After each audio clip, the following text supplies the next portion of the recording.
We're getting into our conversation for this hour. And even as we do, our guest is already seated.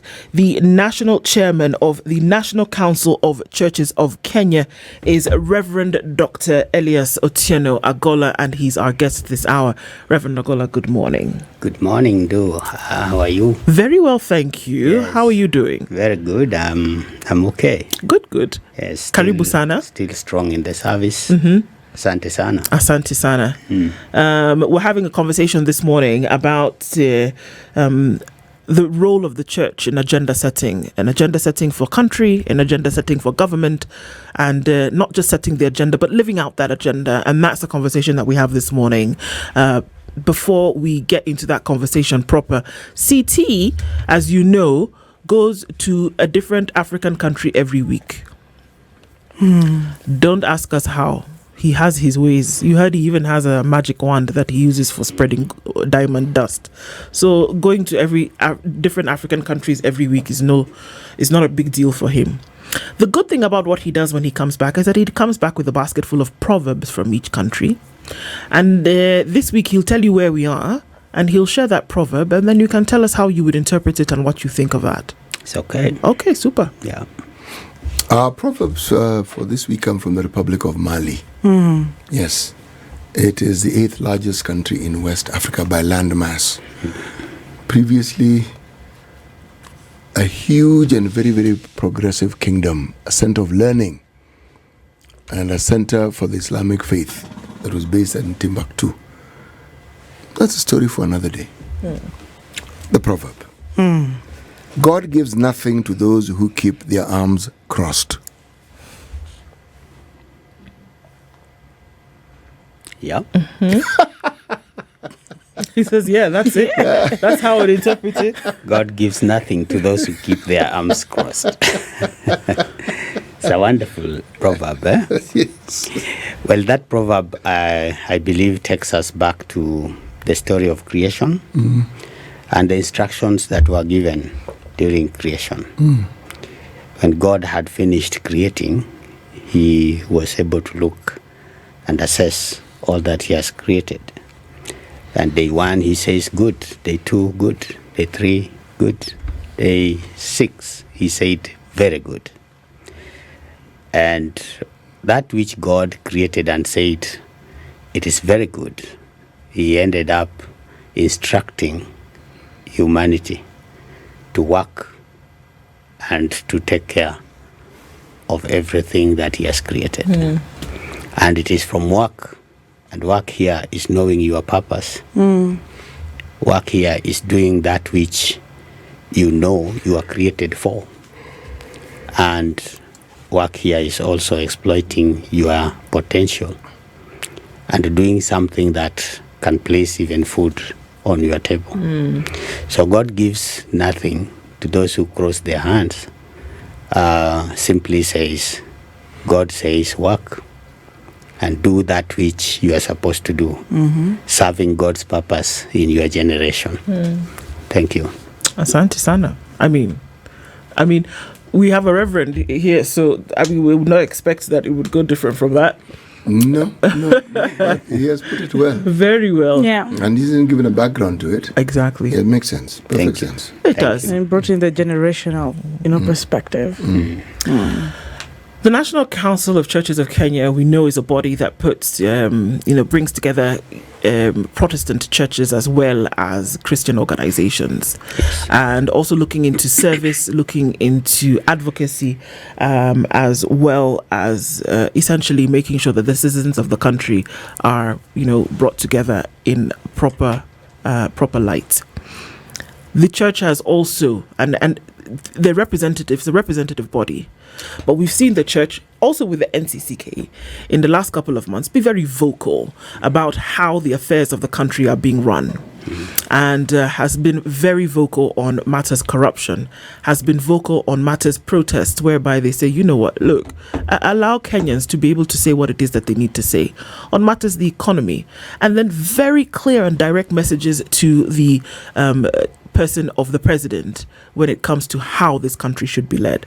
So it is clear that religious organizations, in this case, as we discussed, the church, have a direct role in as far as governance is concerned. Now, how have we seen that role play out vis-a-vis the current situation in the country and how things have been over the last few months? Thank you, Andu.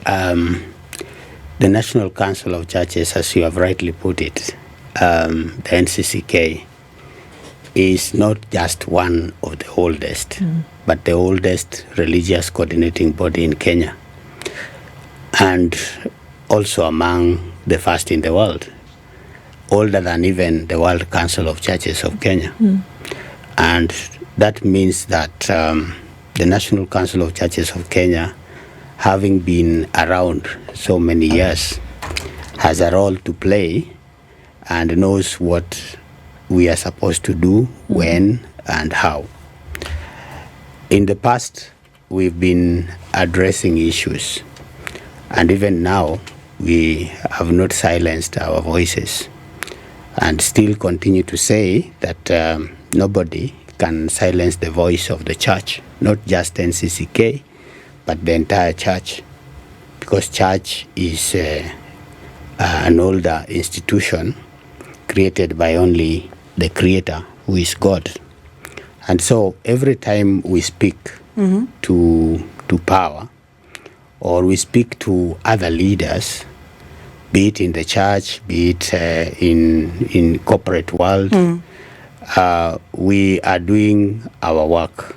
We are doing that which we were formed to do, to speak truth to power, to know that truth, and to guide using that truth. When we talk about knowing the truth, we are saying it is our mandate to teach the citizenry on what they need to know and how they need to do whatever they need to know. And so is placing on the table to the people what they are supposed to do and helping them to understand that if they don't do it, nobody else is going to do it. This takes me back to the preamble of our constitution that says we the people, meaning the country belongs to the people. It is the people that are the owners of the country. And in fact, if there is anybody who is supposed to be called excellency, it is supposed to be the citizens of Kenya.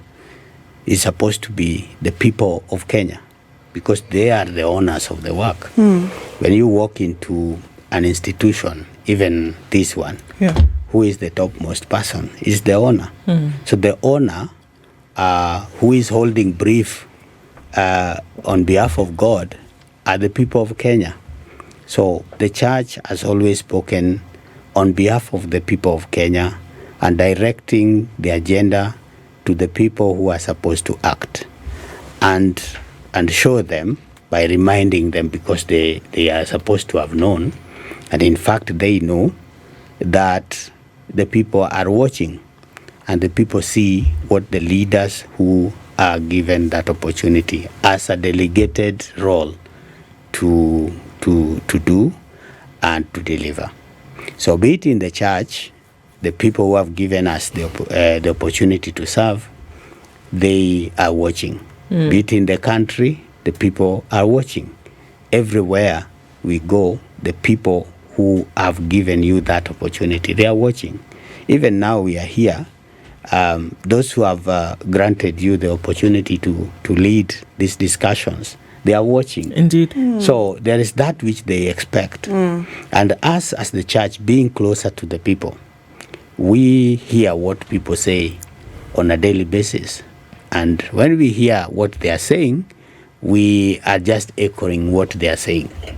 And therefore we are doing our role. I talked of we need to know the truth, which we always know, and we need to live that truth, which we do to our ability and our expectations, and we need to speak the truth. And the areas where we speak the truth, we will explore them in this show. Thank you. All right, let me just pick it from there, Reverend. The Kenya's 2010 Constitution, I believe, speaks to, or rather provides for separation of church and the state. And I want to understand, or pick on your understanding on that. Yeah. Because then you're saying you're close to the people. And of course, like any other administration, they want to know what the ground is saying. But where do you draw the line, really? The separation between the church and the state and how you understand it constitutionally. Perhaps if you could shed light from your perspective. When the Constitution says that there is a separation between the church and the state, it only refers to some roles. Okay. But when it comes to the real leadership, the real engagement with the people, you cannot separate that. Which roles? Which are your roles? For example, our key role in the society is to talk about the morality of the society, to call people to order, and to tell people that there is that which may be going wrong, and we are watching, we are seeing it. And when we go wrong, we can also point it out to ourselves. All right. And say, here, we are not doing it right. So that role of ensuring that things are done in the right way, and ensuring that those who are given the responsibilities to serve the country, and not themselves. That is the key role that we have as the religious institution. All right. To call people back to the order that they are supposed to follow as the people created by God in His image. So that we speak to issues of politics and say, yes, you are holding the political leadership, but you need to define what politics is. Politics in Greek is from the word politikos, which is to do with the policies in a particular area or village, the policies of the village. Okay. So you cannot say that since you bear the name politician, whoever is a leader and does not bear that name should not talk about politics. Okay. It is the role of the church to point out when things go wrong, because we are part and parcel of the governance of this country. Can you talk a little bit about the ecumenical duties that the NCCK has, so that our listeners can actually understand? Because one hears of National Christian Council of Kenya, but those functions may not be clear to others. We have what is called religious coordinating bodies. Yes. And in the Muslim, they have theirs. In fact, they have two. They have the Namlef, they have the Supkem. When you come to Christianity, we have about 5 that are recognized. But these 5, the one with the majority and the oldest is NCCK. In other words, we also have the EAK, Evangelical Alliance of Kenya. Yes. We also have the KCCB, the Kenya Conference of Catholic Bishops. Then we also have the SDA Secretariat. At the same time, we have the OAIC, the Organization of African Instituted Churches. But the one that has the most number of denominations and the oldest and the missionary rooted denominations is NCCK. Our major work is to help the unity of the Christian church. In fact, let me go back and say that ecumenism is to say that we are from a particular religion and we profess the same faith. We may have other ways of expressing that faith, but there are fundamental doctrines that guide the Christian faith, and all of us subscribe to that. Every doctrine that talks about the supremacy of the Word of God and the faith that we profess, that one brings us together. So the National Council of Churches of Kenya is the body that brings together all the Christian religious organizations, and we have a number that is close to 17 million Kenyans that are members of the NCCK. So we coordinate them. We speak on behalf of these institutions, especially when we gather their leadership, and we want to speak to a certain thing. Then all their leadership, the top leadership of these churches, including Anglican, Presbyterian, Methodist, and the likes, we come together. We say this is what we would want to address because this is what is happening. And when we also hear another religious coordinating body have also spoken the same thing that we are speaking, or we had them speak first, we add our voices to what they are saying. So there is no day we will contradict what the Catholics are saying. There is no day we will also contradict what the others are saying, especially those who are properly and formally constituted. But we have some that are not properly constituted. Just like in any area, you may also have people who are not properly constituted. Like here in the media, you have people who call themselves media, but they don't subscribe to the tenets of the media fraternity. Indeed. Yes. So I think that's a great jumping platform into now one of the big issues that has always come through. That when we look at agenda setting, the question coming directly to the front doorstep of the church is, why is there constantly acceptance of politicians who choose to use the platform of the church to essentially sanitize whatever actions they may take or whatever actions they plan to take? And there has been historic acceptance of this by the church over and over again, and it looks as though that hasn't stopped. That churches can be used as stomping grounds by politicians to set a particular agenda, and that we don't hear a comeback from the church about that. We've heard in some instances whereby, they've said you will not use the pulpit to come and set your agenda. You will not use the church to sanitize by giving money. But it doesn't seem to be a blanket across the board unified position that the church has taken, as opposed to what you've said about how one body will never go against what another body within the NCCK is saying. But it seems to be different in practice. Why? Well, I believe you may be having examples which you would want to cite. Absolutely. But, a few months ago, the Catholic Church came out very clearly and said, we are not going to continue to take these donations. In fact, there was one very special case of when one said, come and take the donation that you had given here at the church directly to the president, not anybody else. Take this money that you've given back.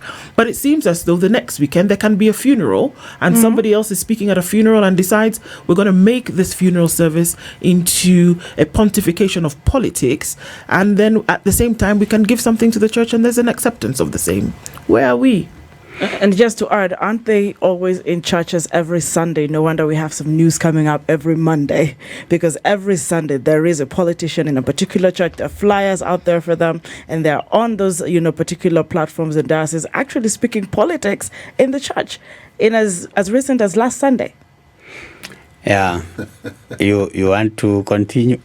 No, I am marveling because that we, the media, have been very willing allies in everything that we are saying. Yes. It's because we are the ones who give prominence to politicians.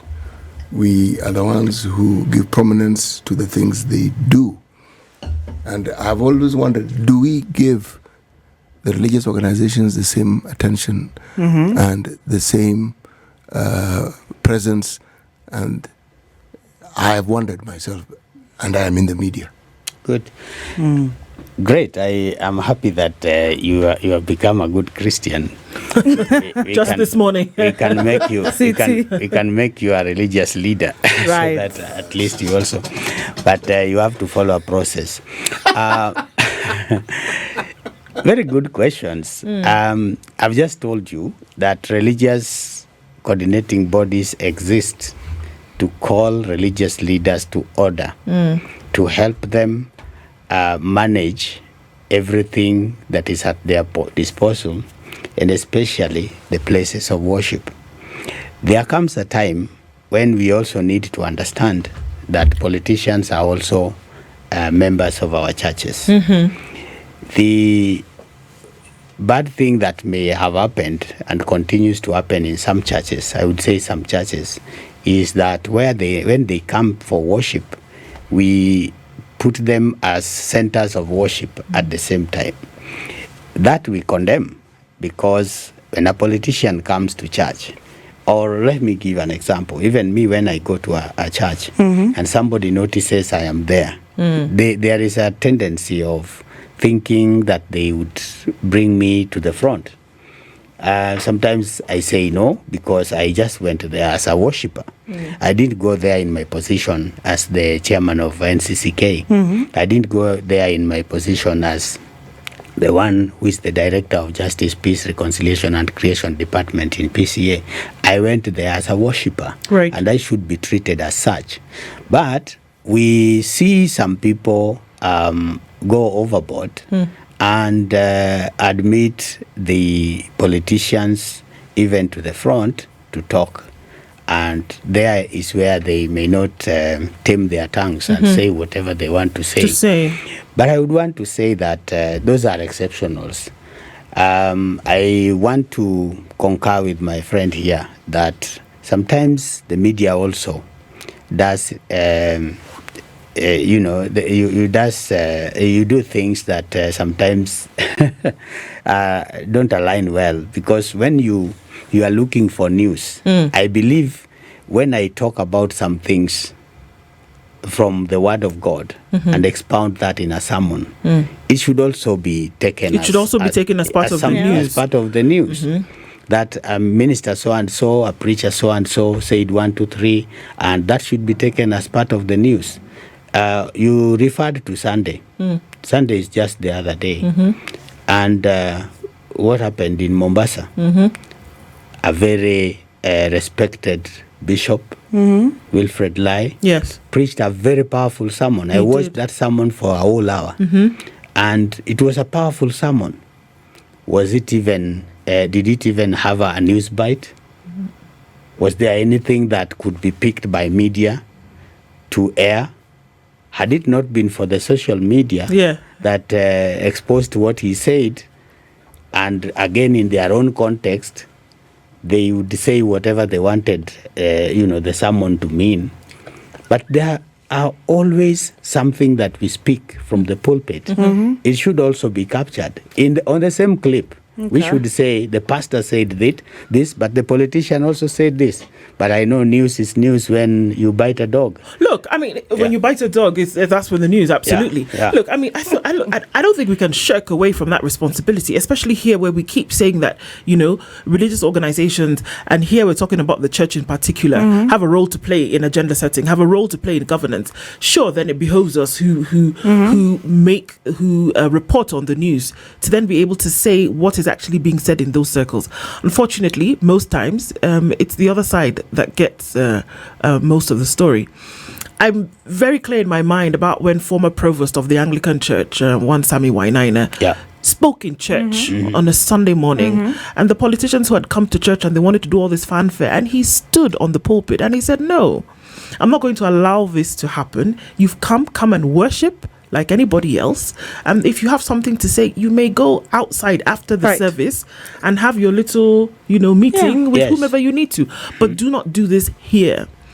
Also took the opportunity in that service to talk about certain things that he saw going wrong. Now, it made the news on that particular day because of what he had said before that.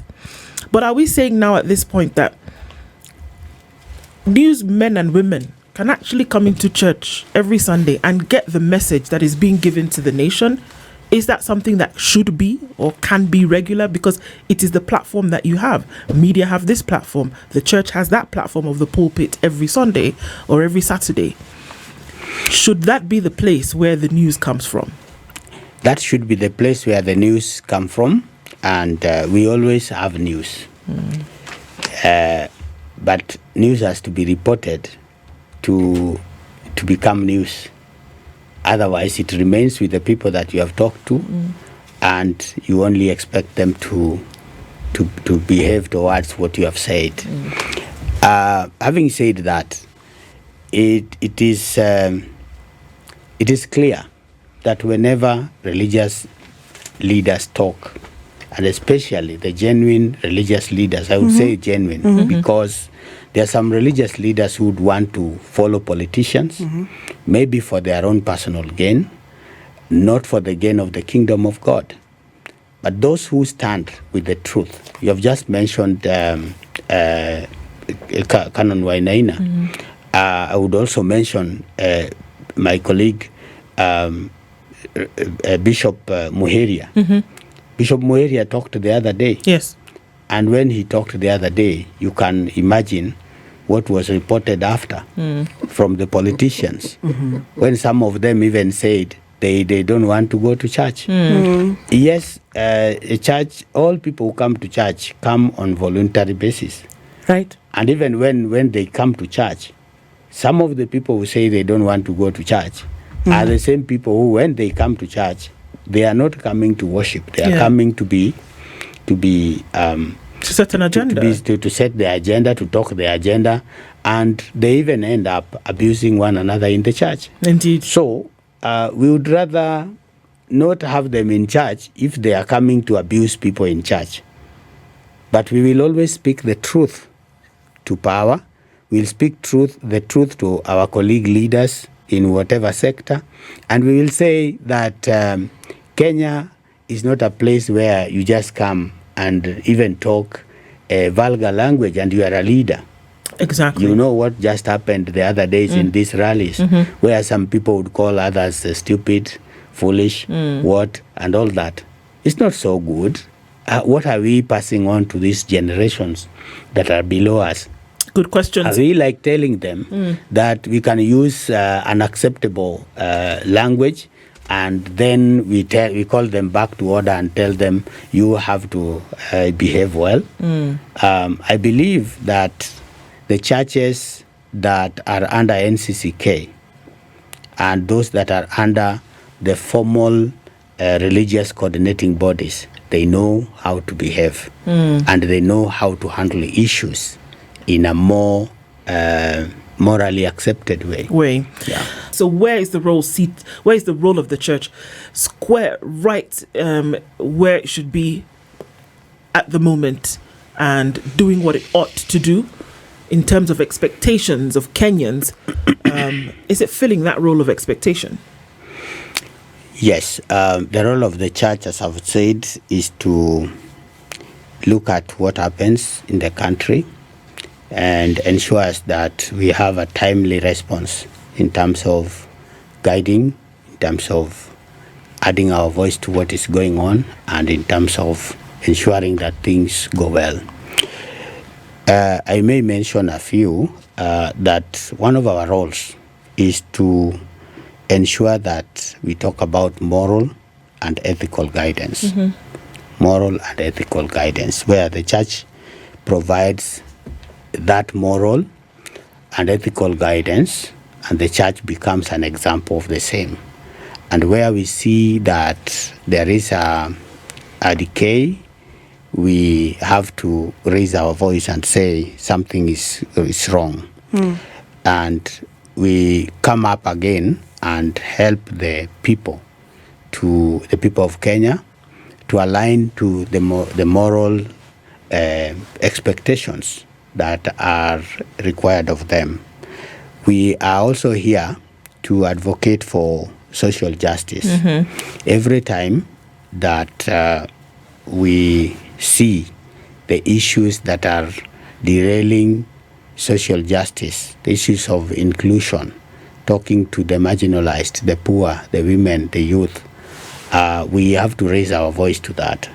So where somebody sees you to be an enemy just because you have spoken your mind and you have raised your voice, then that should not be allowed to go without a say. And it needs to be clear, doesn't it? And Yes. I'm going to just point towards the statement that we heard come from Archbishop Muheria just a few days ago, Yes. where he was not confused in what he said. No. He went to the point and went to the point straight, because sitting in a place of leadership in the church, he's come out and said, look, if we're going to talk about social justice, these are some of the things that we're talking about. He said, first of all, the government has made certain promises in the run-up to an election, which they have not kept. Their pledges that they've made, they have not kept. Their promises that they've made, they have not kept. And he said, this needs to stop, because now what you're doing is that you're likening yourself to an advertising agency and not fulfilling on the promise of the advertisement. He also went on to say certain things about a health system, Taifa Care, that is not working. And he said, look, we can see the ills in society. We can see the things that you said you were going to do. SHA, for example, is not working, and it's not functioning in the manner in which you told Kenyans that it was going to function in. He also went on to talk about the fact that you have so many projects that you've started as government, but you have not implemented them. What is the problem? We have issues of corruption. Monies are being taken. Monies are being lost. We see justice not being seen from end to end. He was very clear about some of these things. It was not jumbled up. It was not confusing. He said what he said, and it was very clear. Many would argue that that's the kind of voice that you need to be raised not once a month, but every day. Every day. So again, I would put it this way, that Muheria, Archbishop, talks again on his own behalf as Kenyan, on behalf of his archdiocese, and on behalf of the Catholic Church. In our NCCK church, we have these same voices every Sunday. The moderator of the General Assembly of PCA talks about these things every Sunday. Wherever I am, I talk about these things every Sunday. We have Archbishop Olesapit, the Bishop of the Anglican Church, and we have the presiding Bishop of Methodist, Right Reverend Lydiah. We talk about these things every Sunday, but when it is not exposed the way Archbishop Muheria's was exposed, then again it remains with the people who heard them. But we are saying that we are not quiet. The church has always been speaking these issues, and even here on this show, allow me to add my voice and say, we are tired of this advertisement agencies from the government, where we advertisement appeals to the feelings of the people. It is one of, when you see it, then it talks to you there and and you think it is going to be done the other minute. So what are we saying? You have promised so many things. Where is the result? And if you have a good plan, where is the communication on that plan? On this show again, I said that we are tired of talking. Let us see the work. And if it is SHA, how would people be dying and you say SHA is working? How would people be dying? How would the university students miss exams and you say everything is working? How would education suffer and you say everything is working? We always say these things because it is something that our children need to get, something that our patients need to get, and something that we have to always talk about it. And we add our voice to what Archbishop Muheria said, that we are tired of being shown rosy pictures of what is supposed to be done. We would want to see action. And that is one of the agenda that we set.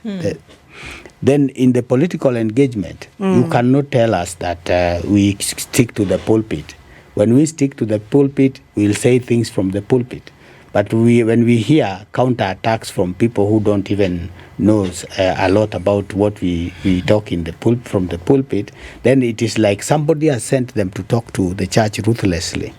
And that cannot be tolerated. Because a country where people don't respect their religious leaders, and especially when they point out to the things that even you know are not going well, then that country is heading to the drain, which is not very good. Allow me to interject, because you mentioned the political aspect, and I want to give you the reality of what Kenyans are saying, especially after the 2022 elections, let alone the Jubilee elections. That is when Uhuru Kenyatta and Ruto were a pair.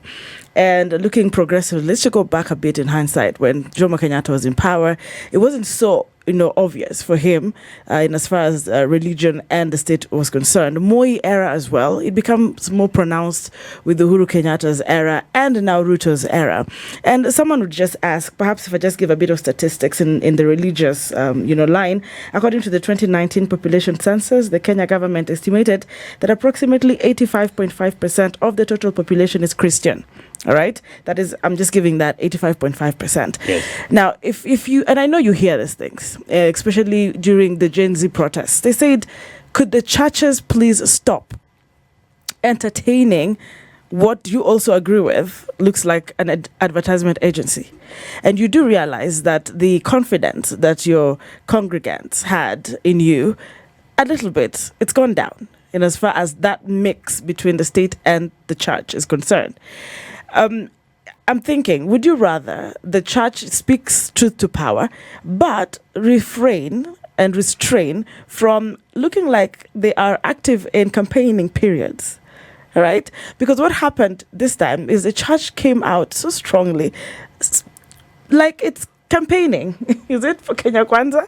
And after things went south, the citizens called you out and said, don't call them out, you ordained them, you made them look good, you made us vote for them. And I don't know how you'd clarify this kind of beliefs by the citizens, that you're part of the campaigning, you endorse these people, you make them vote for them, you align them in that voting pattern, and then you come out to say this is wrong, you lied to Kenyans. Would it be easier if the church would be silent more during the campaigning period and maybe help in calling out when the social injustices happen? What do you think? Yeah, I would want to say that, yes, there are some churches that are aligned to that kind of a campaign, but not all churches were aligned to that campaign. But the ones that were there were also churches? That's true. Okay. And that's why I've said it is some churches that were aligned to that campaign. But we cannot say that the church was aligned to that campaign, because when you say the church was aligned to that campaign all over the country, there are some regions where the Kenya Kwanza was not a popular candidate, but were there churches there?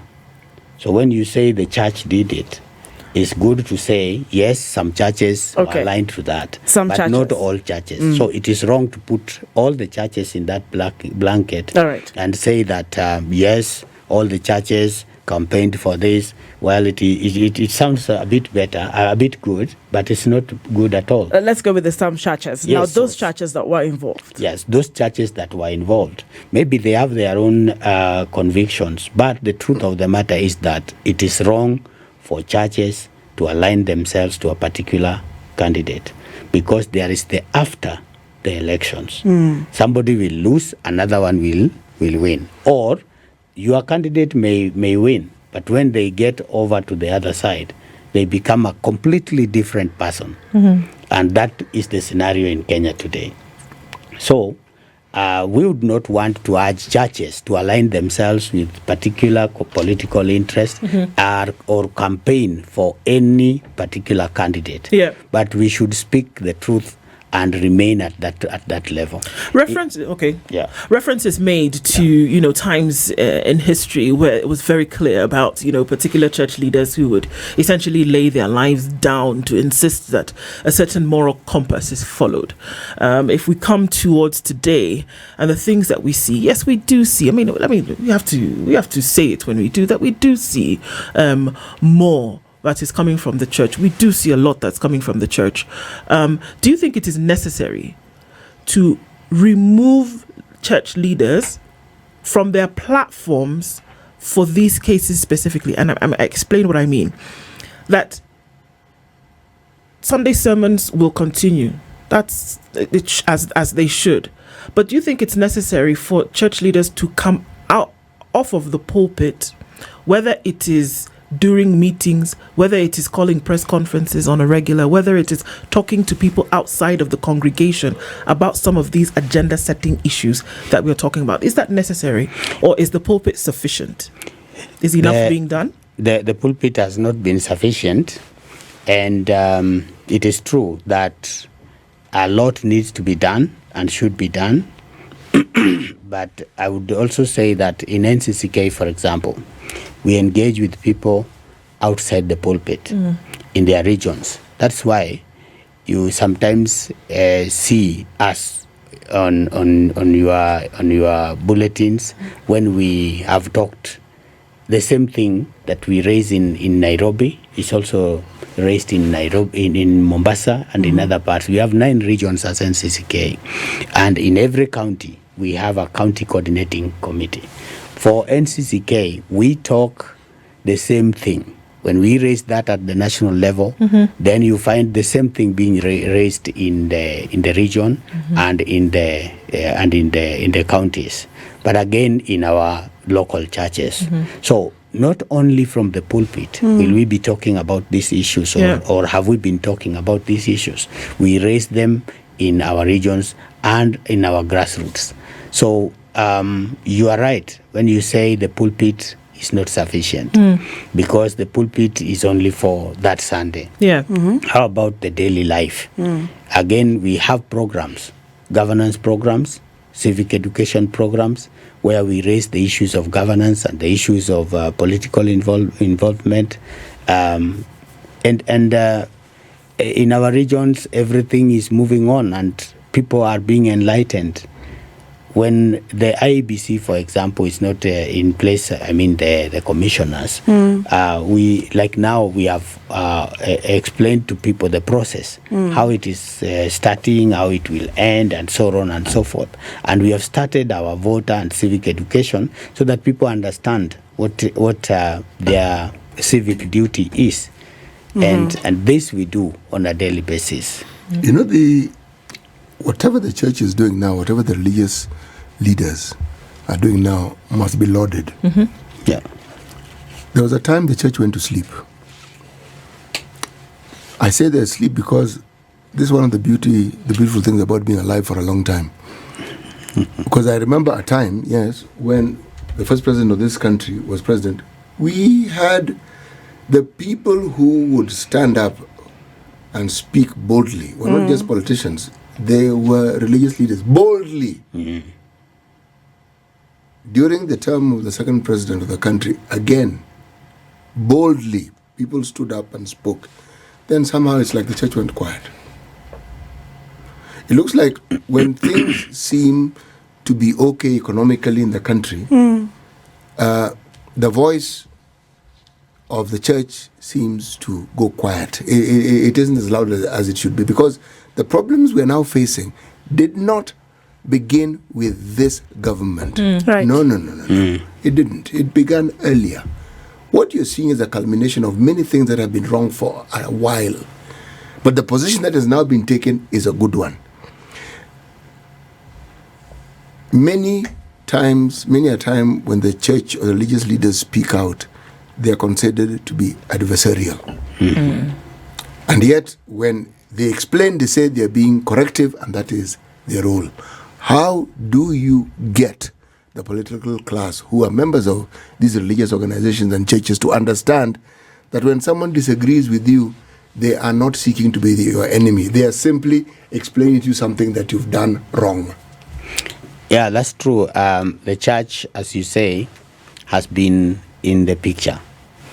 And when things go wrong, we talk about them. Before they go wrong, we also have a pointer and say, look, if we go this direction, this is where we may end. I know you are referring to the likes of Njoya is still alive, the likes of Gitari, the likes of Okulu, these are bishops, and the late Muga, who are among others, the Ndingi Mwana and Zekis. We are that group today. And talking, we will talk about these issues. Raising them, we will raise them. And we have always been raising them.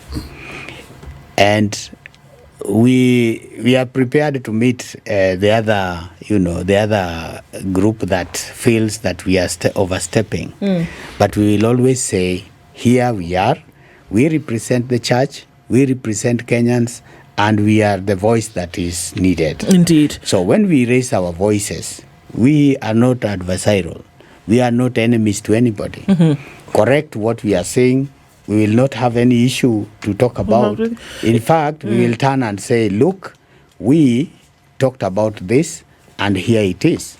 What And would we you say give to credit. government today? We give credit to where we will say to the government that we give credit where it is supposed to be. If the government has done well, we will say you have performed. If the government has not performed, we will say you have not performed. If the government is not making things clear, we will say make things clear. Like, for example, the issue of SHA, the issue of affordable housing. It is a good idea. Very nice to have that vision of every Kenya having, a shelter, like in other developed countries. But make it's it a clear. good idea. But But make it clear. communicate this to the people. And Let the people know what it is. Let's Right. not see the billboards. And that's why you hear one of us is saying it is like advertising. Yeah, Show us what this work is that you're doing. and we will support.